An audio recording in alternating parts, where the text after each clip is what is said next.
दिगंबरा श्रीपाद वल्लभ दिगंबरा दिगंबरा दिगंबरा श्रीपाद वल्लभ दिगंबरा दिगंबरा दिगंबरा श्रीपाद वल्लभ दिगंबरा दिगंबरा दिगंबरा श्रीपाद वल्लभ दिगंबरा दिगंबरा दिगंबरा श्रीपाद वल्लभ दिगंबरा दिगंबरा दिगंबरा श्रीपाद शंकराचार्य महाराज की जय। श्रीमद जगद्गुरु श्री शंकराचार्य महाराज की जय। आर्य सनातन वैदिक हिंदू धर्म की जय।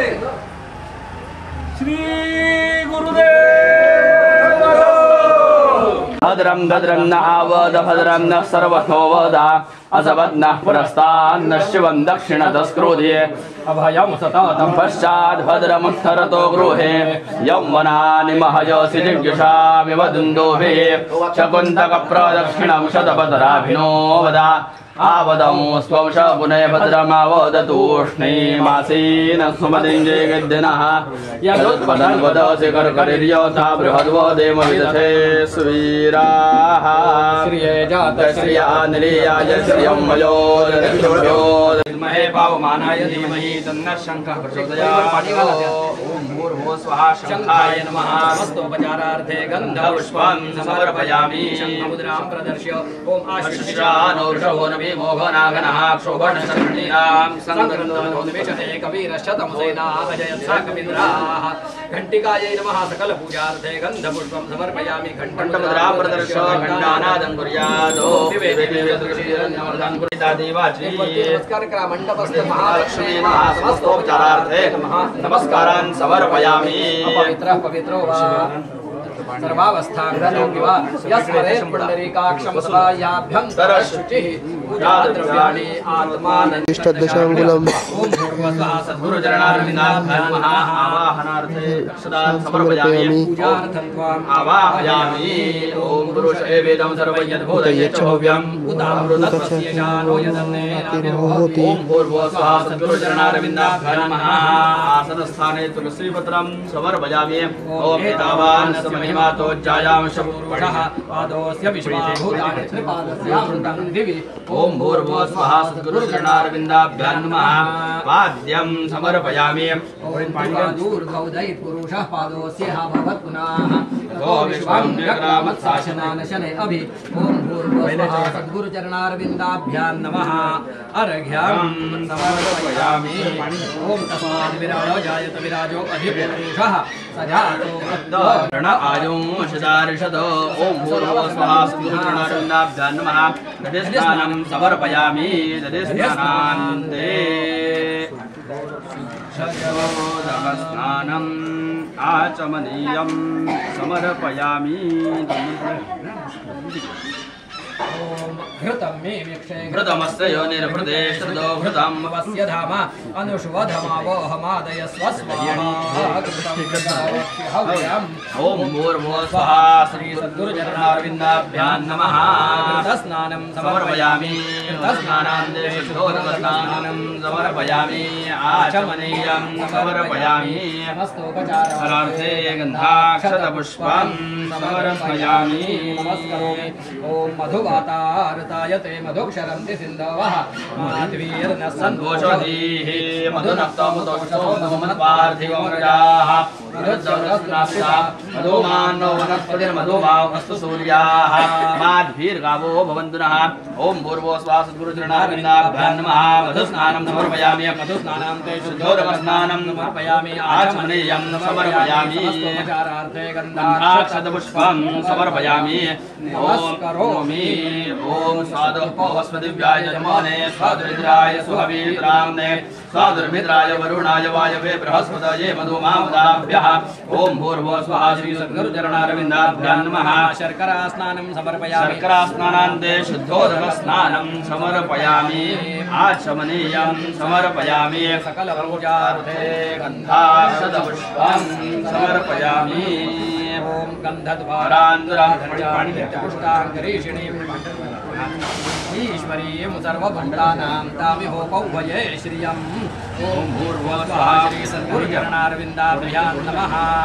गन्धोदकस्नानं समर्पयामि। गन्धोदकान्ते फलनीर्या फल पुष्पायाश्च पुष्पैः बृहस्पतिप्रसूतानो जन्मोऽसः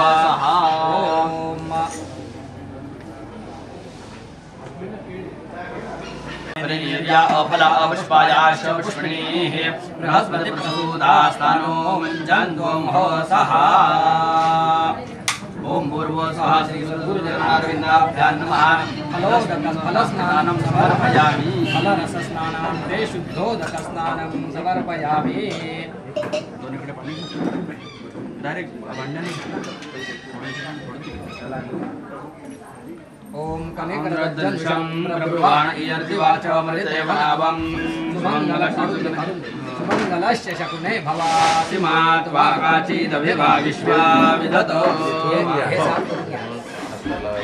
मात्वाशेन उद्वदेन मासो वर्णो मात्वा विदलिषु मानवीयो अस्ता पितृयामनो प्रदक्षं मने प्रदक्ष मंगलो भद्रवादी वक्रं दक्षिणतो ग्रहाणां सुमंगलो भद्रवादी शपुत्रे तेन सहस्रधारेण पावमान्य पुनन्तु मां प्राजापत्यं पवित्रं शतोऽध्यामहिरण्यं तेन ब्रह्मविदो वयं भूतं ब्रह्म पुनीहे तस्मीति समावनादो सोमस्वस्त्या वरुणस्समीच्या यमो राजा प्रमृणाभिर्पुनातु मा जातवेदा मूर्तयन्त्यामुना ओम नमः श्री सद्गुरुचरणारविन्दाभ्यां नमः उष्णोदकान्ते सकलपूजार्थे पंचामृतस्नानपूर्वक गंधाक्षत पुष्पं समर्पयामि नमस्करोमि ओम भूर्भुवः श्री सद्गुरुचरणारविन्दाभ्यां नमः धूपदीपौ समर्पयामि नैवेद्यार्थे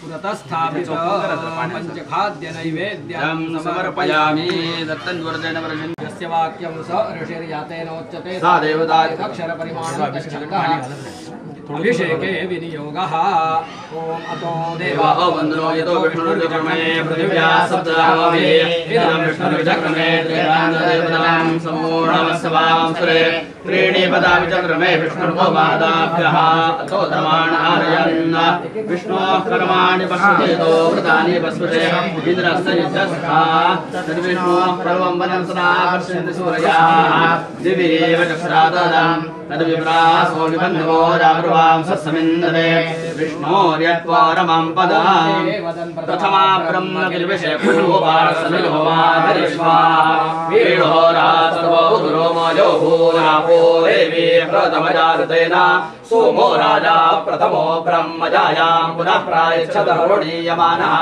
अनुवर्तिता वरुणो मित्रः आसीदग्निर्होता हस्तगृह्यानीनाय हस्तेनैव ग्राह्य आदिरस्या ब्रह्मजायेयमिति चेदवोजन् न दूताय प्रय्येदस्तरेषार्दाराष्ट्रं गोपितं क्षत्रियस्य देवा एतस्या मोदन्त पूर्वे सप्त ऋषयस्तवसे ये निषेधो भीमाजाया ब्राह्मणस्योपनीता दुर्गान् ददाति परमेव्यो मन् ब्रह्मचारी च रतिवेविषद्विषस्य देवानां भवत्येकमङ्गम् तेन जायामन् गोविन्द बृहस्पतिः सोमेन नीता जोवान् देवाः पुनर्वै देवा पुनरं मनुष्या उदा राजानः सत्यं कृण्वाना ब्रह्मजायां पुनर्ददो पुनर्दाय ब्रह्मजायां कृत्वी देवैर्दिग्विषां ऊर्जां पृथिव्या भक्त्वायो रुगायमुपासते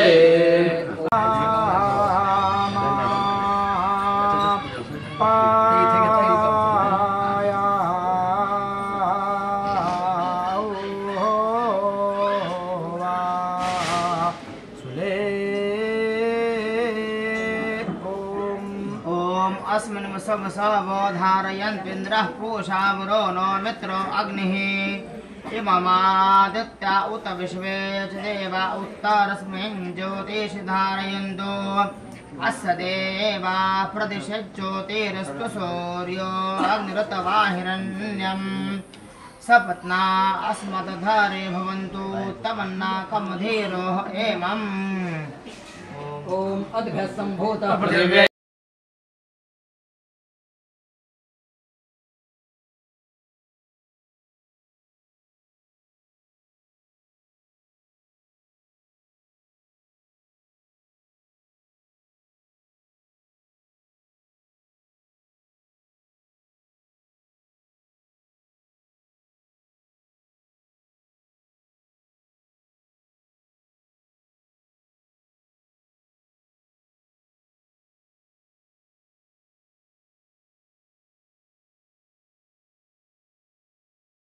कपाटलाब्जै कुन्दागजातिकरवीररसालपुष्पैः बिल्वप्रवालतुलसीदलमालतीभिः स्वां पूजयामि जगदीश्वर मे प्रसीद।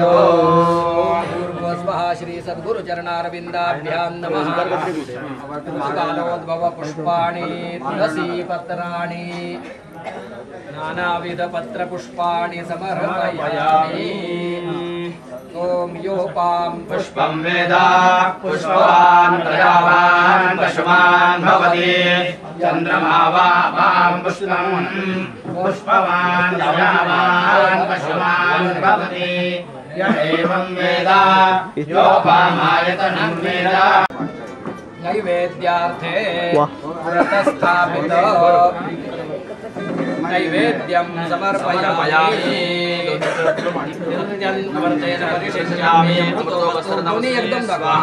ओम प्राणाय स्वाहा ओम अपानाय स्वाहा ओम ज्ञानाय स्वाहा ओम उदानाय स्वाहा ओम समानाय स्वाहा ओम ब्रह्मणे स्वाहा। मध्ये पानीयं समर्पयामि। प्राणाय स्वाहा ओम अपानाय स्वाहा ओम ज्ञानाय स्वाहा ओम उदानाय स्वाहा ओम समानाय स्वाहा ओम ब्रह्मणे स्वाहा। उत्तराभोजनं समर्पयामि। हस्तप्रक्षालनं समर्पयामि। मुखप्रक्षालनं समर्पयामि। पाचमनीयं समर्पयामि। ओम भूर्भुवस्वः श्री सद्गुरु चरणारविन्दाभ्यां नमः। करोद्वर्तनं समर्पयामि। एवं वेद विश्वतो मुखो विश्वतो बाहुरुत विश्वतस्पाद सम्बाहुभ्यां नमोति सम्पदत्रयैर्जावा भूमि जनयन् देव एकाः। करुणादीपं समर्पयामि। ओम नाभ्या आसीदन्तरिक्षं शीर्षभ्यौ समावर्तता अद्भ्यां भूमिर्दिशसिरोनास्तथा लोकान् कल्पयन्। श्री महादेव शम्भो आवाहनं जानामि जानामि तवार्चनं पूजां चैव ददामि। ओम भूर्भुवस्वः श्री सद्गुरु चरणारविन्दाभ्यां नमः। मंत्र पुष्पाञ्जलिं समर्पयामि। माने द्विजदेवा ओमाने सम्मतो नितमाने जय जय शंकराचार्य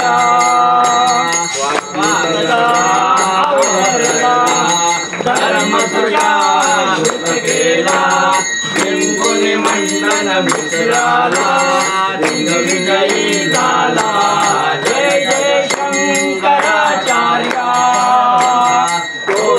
सुरेश्वर भजका परमाज्ञा धारका पद्मपाश हस्तामलका शिष्य भवत्प्रमुखा जय जय शंकराचार्य। माधव शुद्ध दशमीला कुंभियली तवमाला दत्तमणे सद्गुरुरा शंकर भारतीला जय जय शंकराचार्य। नित्य निरंजन सूर्या करितो मी परिचर्या आरती वर्या जय जय शंकराचार्य। सुरू करायचंय का? माला कमंडल हृदय कर पद्मयुग्मे मध्यस्थपाणियूले डमरूत्रिशूले यस्य स्वपूर्वकरयो शुभशङ्खचक्रे वन्दे तमत्रिवर्धं भुजषट्कयुक्तं ब्रह्मानन्दं परमसुतरं केवलं ज्ञानमूर्तिं द्वन्द्वातीतं गगनसदृशं तत्त्वमस्यादिलक्ष्यम् एकं नित्यमिमवचनं सर्वधी साक्षिभूतं भावातीतं त्रिगुणरहितं सद्गुरुं नमामि। ब्रह्माद्यशेष पारंपरेण यावत् स्वगुरुपादांबुजौ तावत् प्रणौमि। आपण साखरपेतल्या लोकांनी एक चांगली पद्धत यावर्षी अवलंबलेली आम्हाला दिसते आहे। त्याच्यासाठी खरं तर कितीही धन्यवाद दिले तरी ते थोडेच होणार आहेत। दत्ताचं स्थान पहिल्यांदाच या स्थानाबद्दल खरं तर किती वेळ बोलायचं हेही माहिती नाही आहे, पण बोलवता तरी वेगळाच त्याचं महत्त्व वाढावं याच्यासाठी याच मंदिरात याच ठिकाणी घडलेला एक प्रसंग फक्त आपल्यापुढं एक क्षणामध्ये सांगून मग पुढे जातो। साधारणपणे 2010 सालची घटना आहे। माघ महिना होता इथं आम्ही काही कार्यक्रमासाठी आलेलो होतो आणि अजून कार्यक्रमाची सुरुवात व्हायची होती, म्हणजे परत तयारीही व्हायची होती. काय करायचं, कुठं बसायचं, म्हणून दत्त या मंदिरामध्ये इथं बसलेला असताना भगवंताकडून जे संदेश प्रत्यक्ष रूपानं प्राप्त झाले ते खरोखरच इथल्या दत्तगुरूंची जागृत अवस्था समजायला हरकत नाही आहे. परिस्थिती त्यावेळेला अशी होती की आमचे जे गुरु महाराज त्यांना दवाखान्यामध्ये ॲडमिट करूया असं बाकी सगळे लोक लागलेले होते आणि मला तर काकाने इकडं बोलवल्यामुळे इकडं यायचं होतं आणि त्याप्रमाणे मी आलो तो सुद्धा. हां काय होतं ते बाकी विषय लक्षात नाही. अशा वेळेला मी इथं आलेलं असताना लक्ष सगळं तिकडं, कारण त्यांनी बाकीच्या आपल्या सगळ्या व्यवस्थापक लोकांनी वगैरे तिथं त्यांना दवाखान्यात भरती करण्याचं सगळं ठरवलेलं होतं. ॲम्ब्युलन्स बोलवलेली सुद्धा होती. अशा अवस्थेत भगवंतांनी इथं मात्र आम्हाला सूचना दिल्या की कोणत्याही परिस्थितीमध्ये त्यांना दवाखान्यामध्ये दाखल करू नका. का ते 4था दिवस फार तर संध्याकाळपर्यंत पाहतील, 4थ्या दिवशी देह ठेवणार आहेत, 5वा दिवस त्यांना बघता येणार नाही आहे इतकं त्यांनी सांगितलं. आणि त्याच्या पुढं एक वाक्य देवानं असं सांगितलं की त्यांच्या शरीराची प्रयोगशाळा बनवू नका.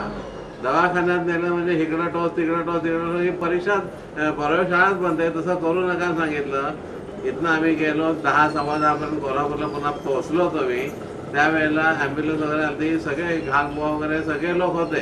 दवाखान्यात ॲडमिट करायचं, तुम्ही करा, मी दवाखान्याची पायरी चढणार नाही. तुम्हाला महाराज माझ्या एकट्याचे आहेत असं नाही, तुमचे सगळ्यांचे आहेत, पण देवाचा असा संदेश आहे सांगितलं. ॲम्ब्युलन्स परत पाठवली, बाकी सगळं झालं आणि बरोबर 4थ्या दिवशी संध्याकाळी 5च्या सुमाराला महाराजांनी देह ठेवलेला आहे. वसंत पंचमी ही इतकी ह्या इथल्या उपासने तुम्ही करत असणाऱ्या उपासनेमुळं आलेली भगवंतातली जागृती आहे. मूर्तीची प्राणप्रतिष्ठा पण ब्राह्मण करतात, त्यात प्राणप्रतिष्ठा केल्यानंतर त्याच्यामधलं देवत्व वाढवण्याची जबाबदारी कोणाची आहे? भक्तांची देवत्व वाढवण्याची जबाबदारी आहे. इथं जो अर्चक आहे त्या अर्चकाची ती जबाबदारी आहे. कारण एक धर्मसूत्र असं आहे की त्यामधून जे सत्वगुण म्हणा किंवा देवत्व जे वाढवायचं आहे ते अर्चकस्य प्रभावात असं सूत्र आहे. अर्चक कोणत्या मनानं आणि कशा पद्धतीनं त्याची अर्चना करतो, पूजा करतो, त्याला पूजा करायला सांगणारे सुद्धा आपण लोक कोणत्या हेतूनं पूजा करायला सांगतो, हे त्या मूर्तीमधलं देवत्व वाढवणारं ठरतं. ही सृष्टी जी निर्माण झालेली आहे, ही सृष्टी सगळी भगवंताने ज्याला त्रिगुणात्मिका असं म्हटलेलं आहे, 3ही गुणांनी युक्त अशी ही सृष्टी निर्माण झालेली आहे. म्हणजे यामधलं जे देवत्व आहे हे सुद्धा त्रिगुणामध्ये अंतर्भूत झालेलं आहे. सात्विक तेज आहे, राजस तेज आहे आणि तामस तेज आहे. या 3ही गोष्टी भगवंताच्या जवळ आपल्याला पाहता येतात. आपण कुठेही एखाद्या सत्पुरुषाकडे गेलो, देवाकडे गेलो की देवा आम्हाला आशीर्वाद द्या म्हणतो. सत्पुरुषांना म्हणतो महाराजजी आम्हाला आशीर्वाद द्या. आशीर्वाद कोणते मागतो का? सात्विक आशीर्वाद मागतो का, राजस मागतो का, तामस मागतो? तिन्ही झाले तरी आशीर्वादच आहेत. आपल्याला जर बघायचं झालं तर पुराण काळामधून एक आपल्याला प्रसंग लक्षात येतो की शरपंजरी भीष्म पडलेले आहेत आणि त्यावेळेला याला युधिष्ठिराला घेऊन भगवंत तिथं त्यांच्याजवळ आलेले आहेत. आता इथं अर्जुनही पाठोपाठ आलेला आहे. इथं युधिष्ठिराने भीष्मांना नमस्कार केलेला आहे आणि भीष्माने त्याला आशीर्वाद दिलेला आहे. आशीर्वाद ते ज्येष्ठ श्रेष्ठ आहेत, त्या कुलातले आहेत, ज्येष्ठ श्रेष्ठ आहेत, त्यांनी आशीर्वाद दिलेला आहे. पण कोणता आशीर्वाद दिला आहे त्याला? आपण आशीर्वाद दिला एवढं म्हणतो, पण आशीर्वाद नेमका कोणता दिला आहे? तर तो रजोगुणात्मक आशीर्वाद दिलेला आहे. कारण गीता सांगते रजसो लोभ एवच. आता त्या युधिष्ठिराला ते राज्य चालवायचं आहे, त्याला लोभ असावा लागणार आहे. कोणाकडे काय असलं पाहिजे हे आपल्याला धर्मशास्त्रानं सांगून ठेवलेलं आहे. त्याच्यात ब्राह्मण हा अखंड समाधानी असला पाहिजे आणि क्षत्रिय हा अखंडपणानं असमाधानी असला पाहिजे. त्याशिवाय तो राज्याचं रक्षण करू शकणार नाही, राज्याचा विस्तार करू शकणार नाही. म्हणून इथं त्याला काय केलं, या भीष्मानी त्याला जो अधिकार आशीर्वाद जो दिलेला आहे धर्माला, तो राजस आशीर्वाद दिलेला आहे. त्यानंतर अर्जुनाला नमस्कार केला त्यावेळेला भीष्मानी आशीर्वाद देणारे भीष्मच आहेत. त्यांनी कोणता आशीर्वाद दिला? त्याला तमोगुणी आशीर्वाद दिलेला आहे. का? तर त्याला आता युद्ध करायचं आहे, क्रोध त्याच्यामध्ये बळावला पाहिजे तर तो युद्ध करू शकणार आहे, नाही तर करू शकणार नाहीये. म्हणून त्याला तमोगुणी आशीर्वाद दिलेला आहे. आणि ज्या वेळेला भीष्मानी स्वतः भगवंताला नमस्कार केला त्यावेळेला देवानी त्यांना सत्वगुणाचा आशीर्वाद दिलेला आहे, सात्विक आशीर्वाद दिलेला आहे. का? आता इथला कारभार आटोपलेला आहे आणि सत्वात संजायते ज्ञान हा जो गीतेचा न्याय आहे त्या न्यायाप्रमाणे ज्ञानात एव तू कैवल्यम, केवळ ज्ञानानं त्या मोक्षाची प्राप्ती होतीये ती त्यांना व्हायला पाहिजे. म्हणून देवानं त्यांना सात्विक आशीर्वाद दिलेला आहे. जसे हे आशीर्वाद सदा सात्विक राजस तामस असतात तसे शाप सुद्धा असतात. आपण शापाचा विषय बघायला नको, कारण निगेटिव्ह थिंकिंग करू नये ना, म्हणून शापाचा विषय सोडून देऊ. पण आशीर्वादाचा विषय तेवढ्यासाठी बघणं आवश्यक आहे की जिथं सकारात्मक विचाराची दृष्टी आपली निर्माण होणं आवश्यक आहे. या भगवंताच्या दरबारामध्ये कोणत्याही देवतेची एकाच देवतेची दोन अंग आहेत, डावं अंग आणि उजवं अंग. आपण व्यवहारात सुद्धा एखादी वस्तू घ्यायची म्हटलं तर काय करतो? ही डावी आहे हा, म्हणजे तुलना करतो, ह्याच्यापेक्षा ती डावी आहे, चांगली नाही असा त्याचा अर्थ होतो. तसं डावं अंग हे व्यवहाराचं आहे देवाचं अंग, आणि उजवं अंग जे आहे हे मात्र अध्यात्माचं अंग आहे. मग प्रदक्षिणा कशी घालायला सांगितलेली आहे? देवाच्या उजव्या बाजूनं आपलं उजवं अंग ठेवून फिरायचं आहे, ही सवय प्रदक्षिणा सांगितलेली आहे. म्हणजेच त्या दोन सात्विक गोष्टी एकत्र आल्या की सत्व वाढत जातं, आणि सत्व वाढल्यानंतर त्याचा परिणाम ज्ञानाची वाढ होते, आणि त्या ज्ञानाच्या योगानं आपल्याला आत्यंतिक सुखाची प्राप्ती होते. म्हणून तिथं तसं सांगितलं. आता इथं पहा, भगवंताची आता आपण जो नमनाला श्लोक घेतलेला आहे या श्लोकामध्ये भगवंताच्या हातातली आयुध दाखवलेली आहेत. माला, कमंडलू. ब्रह्मदेवा ह्याच्यामध्ये दत्तगुरूंच्या मध्ये ह्या तीनही देवांचा समावेश आहे. ब्रह्मदेव आहेत, शंकर आहेत, विष्णूही आहेत. मग यामध्ये प्रत्येकाची दोन दोन आयुध देव दत्तगुरूंनी आपल्या हातात घेतलेली आहेत. माला, कमंडलू. खालच्या दोन्ही हातामध्ये माळ आणि डाव्या हातात कमंडलू त्यांनी घेतलेला आहे. मधल्या ह्याच्यामध्ये शंकरांची आयुध आहेत, डमरू, त्रिशूळे. उजव्या बाजूला डमरू आहे तर डाव्या हाताला त्रिशूळ आहे, आणि वरच्या बाजूला शुभ शंख चक्रे. शंख उजव्या हातात आहे आणि चक्र डाव्या हातात आहे. हे जे भगवंताचं चक्र आहे हे 12 आरे असणारं चक्र आहे. ऋतुमानानुसार 12 महिने जे होतात त्या प्रत्येक महिन्यामध्ये ते कार्यरत राहावं एवढ्याकरता 12 आऱ्यांचं चक्र त्याने घेतलेलं आहे. आणि कशासाठी आहे? हे देवाला आयुधांची गरज आहे का? ज्याच्या केवळ संकल्पनेनं या सृष्टीची उत्पत्ती झालेली आहे त्याला शत्रुनाशासाठी आयुधांची गरज आहे का मुळामध्ये? खरं तर त्यांना ही गरज नाही आहे. मग तरी सुद्धा त्यांनी का हे केलेलं आहे? तर भक्तांच्या कल्याणाकरता म्हणून ती आयुध हातात धारण केलेली आहे. माळ कशासाठी धारण केलेली आहे की आपली आता जुनं ज्यांना मराठी येतं त्यांना माहिती असेल, नवीन मराठीच्या लोकांना तर अजिबात नाही, इंग्लिश मिडियमच्या लोकांना तर अजिबातच कळणार नाही. पण आपली वर्णाक्षर माला जी आहे ही जी आहे अ पासून क्ष पर्यंतची ही 52 अक्षरांची माला आहे. आणि ही त्यांनी भगवंताच्या हातात का घेतलेली आहे? हे प्रत्येक ह्या मधलं जे अक्षर आहे ना हे मंत्रमय अक्षर आहे, आणि ते उजव्या हातात असल्यामुळं ह्या मंत्रांचा ज्याच्या त्याच्या अधिकारानुरूप जो जप करेल त्यानुसार त्याला त्या अपेक्षित असणाऱ्या गोष्टी प्राप्त होतील. हे इथं देवाने दाखवलेलं आहे. डाव्या हातात कमंडलू का घेतलेला आहे? कमंडलू मध्ये पाणी आहे. ते जे पाणी आहे जल, याचा अर्थ आहे पाणी. पण ल चा संस्कृत मध्ये ड शी अभेद आहे. जल बरोबर जड असं सुद्धा होतं.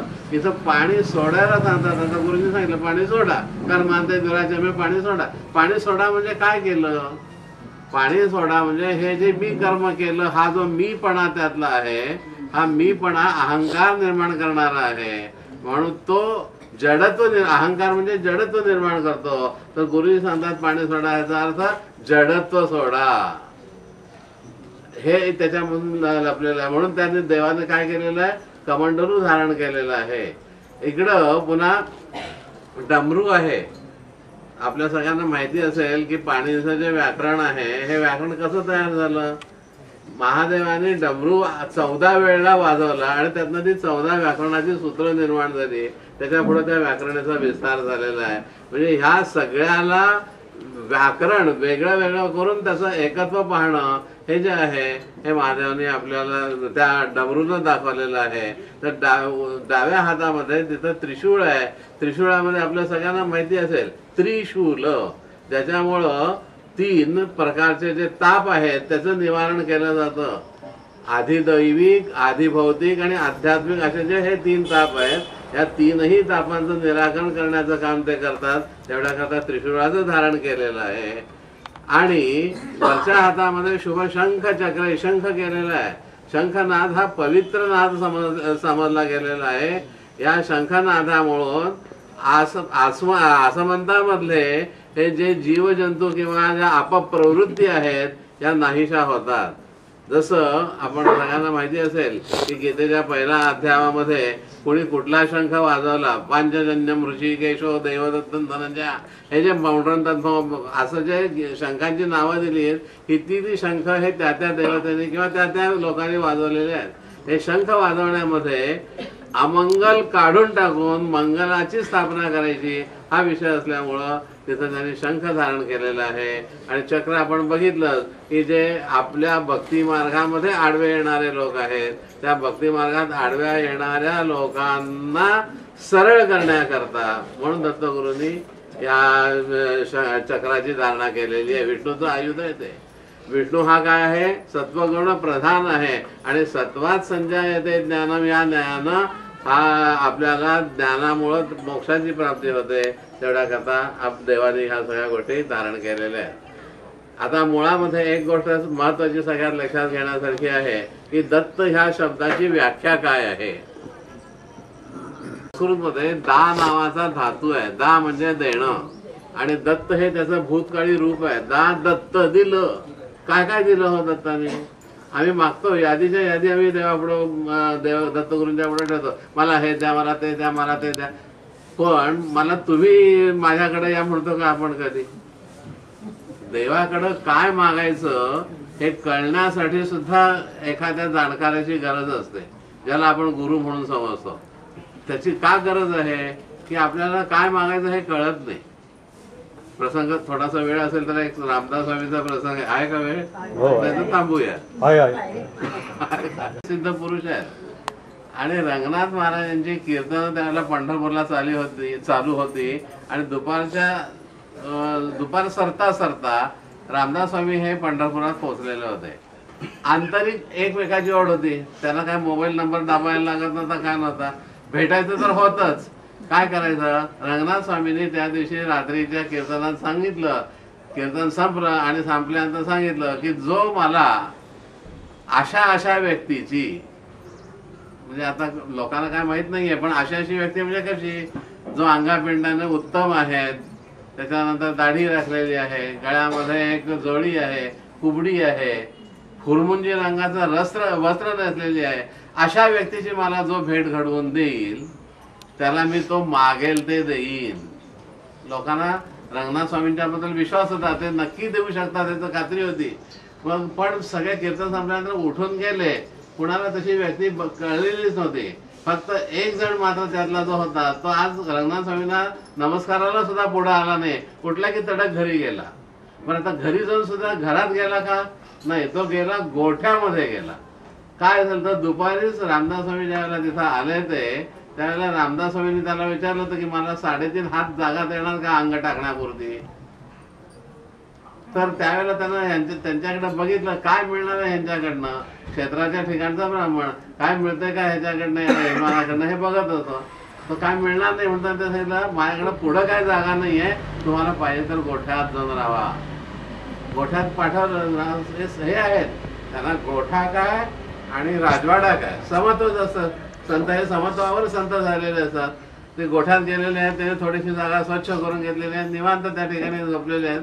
आता ह्याच्या मनामध्ये जी वर्णन केलेली रंगनाथ महाराजांची मूर्ती आहे तीच ही आहे हे लक्षात आलेलं आहे. आणि उद्या जर मी ह्यांची भेट त्यांची घालून दिली तर मला मागेल ते मिळणार आहे. आला तो कीर्तनातनं, आता जेवायला घरात आत गेला नाही, सरळ गोठ्यात गेला, गोठ्यात जाऊन रामदास स्वामींच्या पायाशी बसलेला आहे. स्वामी पहाटे 3 वाजता उठलेले आहेत. हा जागा बसूनच आहे तिथं, त्यामुळे ह्याला झोप नाहीच. ह्याला सारखं ह्याची भेट केव्हा घालून देईन एवढाच विषय त्यांच्या डोक्यात आलेला आहे. त्यावेळेला रामदास स्वामी बाहेर देशाला जाऊन आलेले आहेत आणि चंद्रभागेवर स्नानासाठी गेलेले आहेत. हा त्यांच्या मागनं स्नानाला गेलेला आहे. रामदास स्वामींचं स्नान झाल्यानंतर त्यांच्या अंगावरचं तीर्थ याच्या अंगावर आलं, तीर्थस्नान घडलं. बदल स्वभावामध्ये एकदम कोणाच्याही कधी घडत नाही, पण त्या तीर्थस्नानाचा प्रभाव ह्याच्या मनात थोडासा बदल झाला. पुन्हा समर्थ संध्यावंदन करून परत आले, आपलं आपलं नमस्कार झाले, त्याच्यानंतर जप करत बसले. हा आपला बसूनच आहे. शेवटी त्यांचा अधिक संपल्यानंतर समर्थाने विचारलं, का माझ्या पाठीशी लागलायस तू? मी असला सडाफटी काय माझ्याकडे काय नाहीये तुला द्यायला, माझ्या मग काय लागलायस? त्यावेळेला ह्यानं सांगितलं की म्हणाला तुम्ही फक्त होय म्हणा तर मी तुम्हाला का ते सांगतो. अरे होय म्हणा, हे होय म्हणतो, पण एक आहे माझी एक अट आहे म्हणाले. रामदास स्वामी म्हणाले की माझी एक अट आहे. काय अट आहे? की तू कुणाकडे मागायचं नाही. मग म्हणाला उपयोग आहे तुझा, मागायचं नाही तर उपयोग काय? मागायचं तर माझं सगळं जे 18 विश्व दारिद्र्य आहे हे घालवण्याकरता तर मी मागतोय. नाही म्हणाले मागायचं नाही. बर म्हणाला. मग त्यांना सांगितलं असं असं आहे, तुमची भेट घालून द्यायची आहे. दुसऱ्या दिवशी त्यांना घेऊन कीर्तनाच्या ठिकाणी गेलेलं आहे. कीर्तन सुरू झालेलं होतं. रामदास स्वामींनी बाहेरनं बघितलं, रंगनाथ स्वामींनी एकमेकांची नजरानजर झाली. त्यांना तोंडानं बोलावं लागतच नाही, नजरानजरेमध्ये त्यांचं बोलणं झालं. पण संतांचा स्वभाव असतो त्याप्रमाणे रामदास स्वामी कीर्तन ऐकायला तिथं बसलेले आहेत. कीर्तन संपलं, ह्याची दाना देगा देवा तुझा विसरण हा अभंग झालेला आहे. त्याला बाकीचं सगळं उपस्थित असणारे लोक हे तिथं रंगनाथ महाराजांच्या दर्शनाला गेले. हा लग्नात पळून गेलेले रामदास स्वामी हे कीर्तनात जाणार नाही का असं विचारानं त्यांच्या मागच बसून होता. हा कुठला नाही, पुढे गेला नाही. आणि मग रामदास स्वामींना घेऊन पुढे गेला. त्यावेळेला रंगनाथ महाराज म्हणाले, अरे मला ज्यांची अपेक्षा होती त्यांची तू भेट घालून दिलेली आहेस, माग तुला काय पाहिजे? आता अवघड प्रश्न होता. हा हे म्हणतात माग. त्याला समर्थाने फक्त डोळे मोठे केले. हा इकडे समर्थाकडे बघतोय तर डोळे मोठे आहेत, तिकडे ते तर म्हणतात माग. काय मागायचं, काय करायचं काही कळेना. त्यावेळेला समर्थाने सांगितलं, जर तुला मागायचं असेल ना तर त्यांच्यातला निम्मा आनंद मागून घे ना, आनंद मागून घे. शेवटी होय नाही करत करत त्यानं रंगनाथ महाराज सांगितलं की तुमचा आनंद द्या, निम्मा आनंद मला द्या. आता 1 किलो आनंद जर असेल तर अर्धा किलो दिला राहिला किती त्यांच्याकडं? किती राहिला? अर्धा. हे गणित झालं तुमचं, 0 मार्क. सगळाच राहिला पुन्हा त्यांच्याकडं.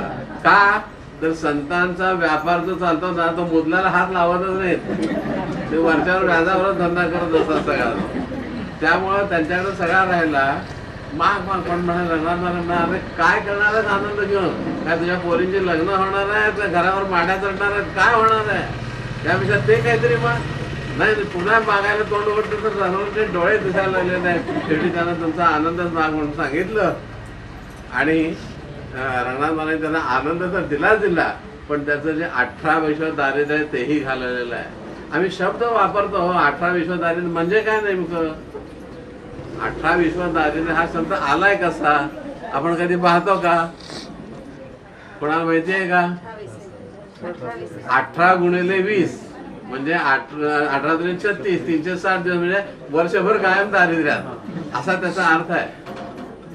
हा सगळा त्याने घालवलेला आहे. आणि त्याला पाहिजे ती व्यावहारिक प्राप्ती तर झालीच झाली, पण जो आनंद प्राप्त झालेला आहे त्यामुळं त्याच्या आयुष्याची किती कर्तव्यता झालेली आहे. तसं दत्तगुरूंच्याकडे मी मागायचं काय? तर ह्या दत्तगुरूंच्याकडे हेच मागायचं आहे की मला काही नाही, मला फक्त तुमचं स्वरूप द्या. अनसुया माता आहे, अनसुया मातेनं दत्तगुरूंच्याकडे काय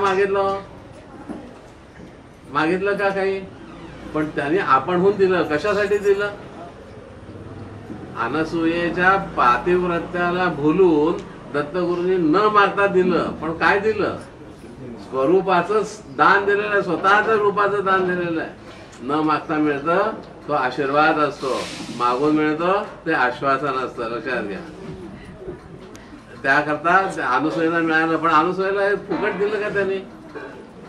देशी घेशी तेव्हा देशी ऐसा असं ते उदार.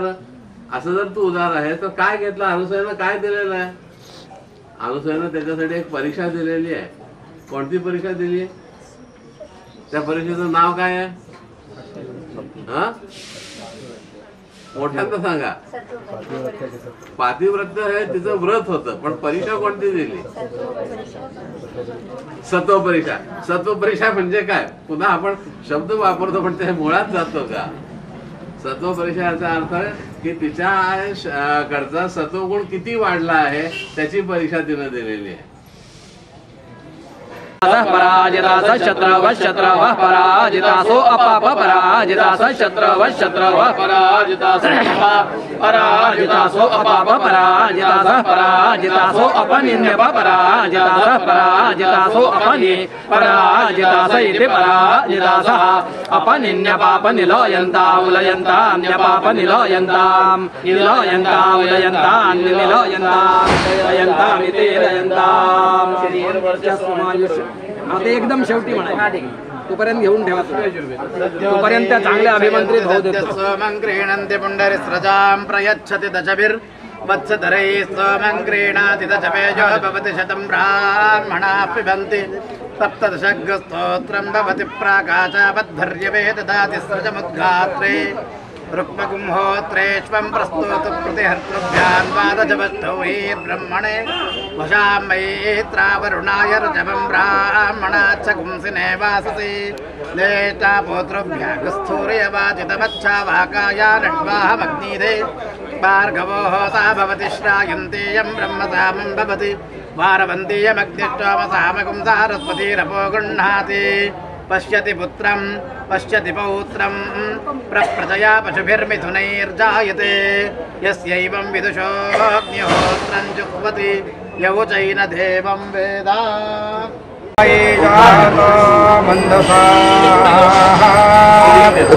देवाय साधु मिया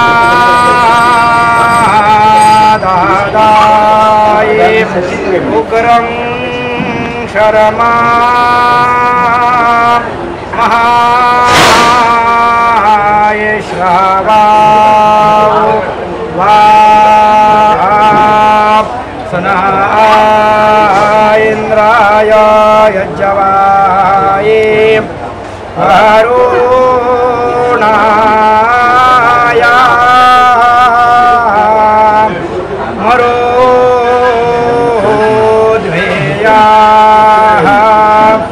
वरेवो वायित पराय स्वावाउ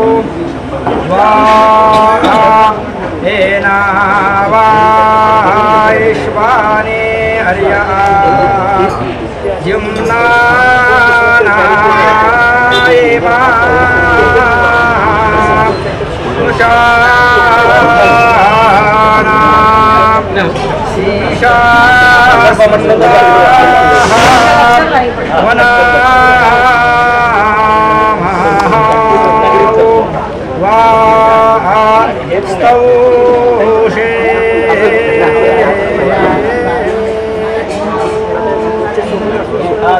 दीर्घाय त्वाय शतशारदाय नैनं रक्षांसि न पीशाचा सहन्ते देवानामोजः प्रथमजं हेतता यो बिभर्तदाक्षायनं हिरण्यं सजेवेशो कृणते दीर्घमायोः अपान्ते ज्योतिरजो बलञ्च वनस्पतीनामुत वीर्याणि इंद्र इवेन्द्रियाणि धारयामो अस्मिन् तत्तक्षमानोऽभिबृहद्धिरण्यं समानामासामृतभिष्ट्वा वयं संवत्सरस्य पयसापि परमे इंद्राग्नि विश्वे देवास्तेनो मन्यन्तामर्हो नीयमानाः हरिः ओम्.